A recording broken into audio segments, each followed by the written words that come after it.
The Three of Cups is abundance, and it's all about fertility and also the celebration of the joys of life. On the Rider-Waite deck, we can see three maidens rising cups up above them and entwining them around each other. These could be any number of triad goddesses. They could be, for example, the three fates, the muses, or even the Nornia, the weavers and spinners of fate itself, concerned with the growth and rebirth of the world tree Yggdrasil.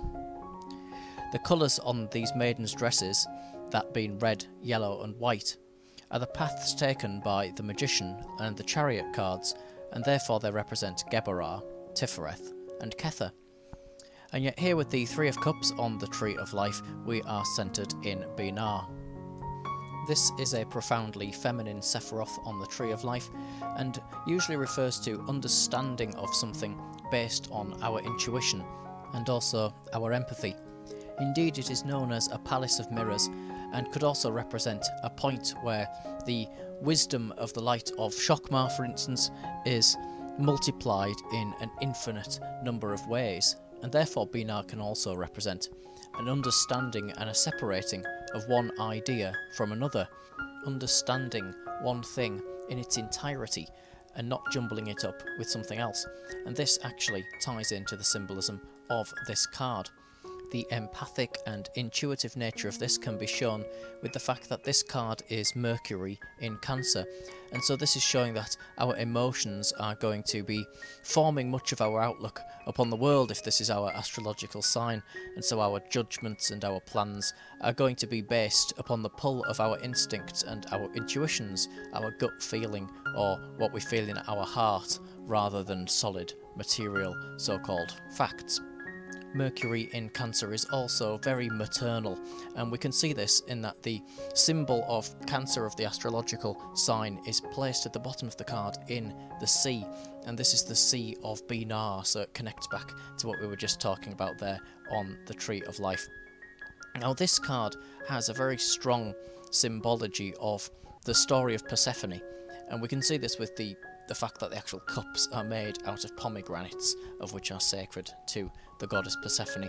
And this whole story about the abduction and return of Persephone is an allegory for the changing of the seasons, and therefore it returns us to how we began this video, with the idea and understanding of things in their separate parts, because the seasons could not change if one season did not die away in order to give room for the other one to come. And so Persephone is in the underworld. She's eaten a pomegranate which links her to Hades, and even though she's going to be allowed to leave after Hermes is sent in to rescue her, she has to come back. And Demeter can't bring herself to allow the seasons to change if Persephone isn't with her. And so when Persephone goes away, the seasons change, and it shows us the great joy of the spring season when Persephone is said to be on the earth with Demeter, and the understanding of it changing back into winter when she is sent away. And indeed, she's on Earth for 8 months, and we can see upon the card that there are 8 lotuses, and so the first way of looking at these 8 lotuses is that they represent the number of months that Persephone is here on Earth, and therefore the abundance and the joy and the beauty of which flows from that. The 8 lotuses also have a more metaphysical meaning to them, as they represent Mercury, of which we see upon the card, and Mercury is of course Hermes, again from the Persephone tale, and so it could be that the word of Hermes here is actually causing this to flow, and it is flowing into the receptive and maternal waters at the bottom where Cancer is shown, and therefore it is the relaying of the blessings of life and the birth of the season through the relay of this world and the underworld. And so if Mercury here is Hermes, Hermes is sent into the underworld to bring Persephone back, and he brings her back of course on his chariot, of which could be shown as the astrological sign of Cancer, which returns us exactly to how the video began, with Mercury in Cancer being the sign of this card. The actual streams coming from the cups are numbered 7, so there's 7 streams. And the number 7 here brings us to the 7th Sephiroth, of which is Netzach. And Netzach is all about eternity and a world without end. And yet it is also the number associated with the goddess Venus. And so this shows the eternal separation and coming together of Persephone and Demeter. And it shows that there is a love of which unites them because of the Venus connection. And so it shows that their love is eternal, and that their coming together and their eventual separation will continue for the eternal life of the universe. One could also say that Persephone here is of course the cups themselves, because they are made from pomegranates, and Demeter is the sea, and so that the water flows in and out of each other there is their coming together, and therefore we have the card, of course, known as Abundance. The background of the card shows very clear skies like we've seen before on the previous card, and the Sea of Binar, or the Sea of Demeter even at the bottom, is completely calm yet again. There's certainly no rough waves on there. This shows the glory of the summer, the glory of the abundance of life. The seasons have changed and the sun is high in the sky, and we're out there enjoying it, and that is in many ways what this card is actually saying, to drink in the intoxication of the spirit and understand that the seasons will change again, and so we have to enjoy them while they're here. We have to take the riches and beauties of life into our heart while we can. And perhaps some of these joys of which we find in the world can be even more beautiful because they are temporary. And in many ways this is what these stories lead us to understand, and again the understanding of things in their separate forms. That there is, for example, a profound wonder and beauty in the life of a flower of which may bloom for a short time before dying away. The fragility and the temporary nature of it makes it more special to us. And so in a moment of carpe diem, we find our day overcome with abundance and the sun and the splendours of friendship and wonder all over, and we have to enjoy and cherish every single second of that. And it means even more to us because we know that those seconds will not come again. And indeed, Binar could be said to be ruled by Saturn. It corresponds to Saturn, and Saturn of course is death and that bringing away and that restriction and the notion of time. And so we really do see that echoed here in this card and mirrored in it. And yet the fact that we have shared these experiences with others builds and nurtures the seeds of experience in life, and that's in some ways what the pomegranates here can represent, as well as Persephone. They can be the things we've experienced in our emotions within these days of joy, and maybe it's those days that have brought us together in the first place.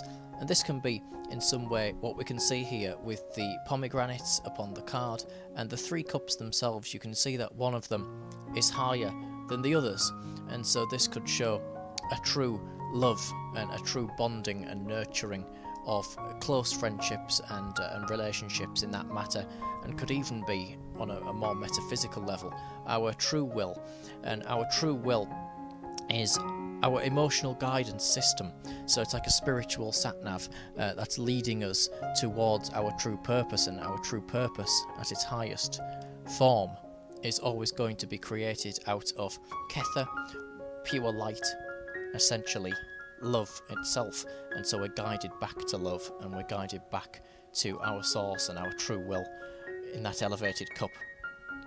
Of course they flow down into that sea, which we've said is Binar, and it's also a feminine and receptive state, and so it's allowing these waters to flow down into it and to be overcome in the moment when these cups overflow. And indeed the cups truly do run over with this beautiful white water.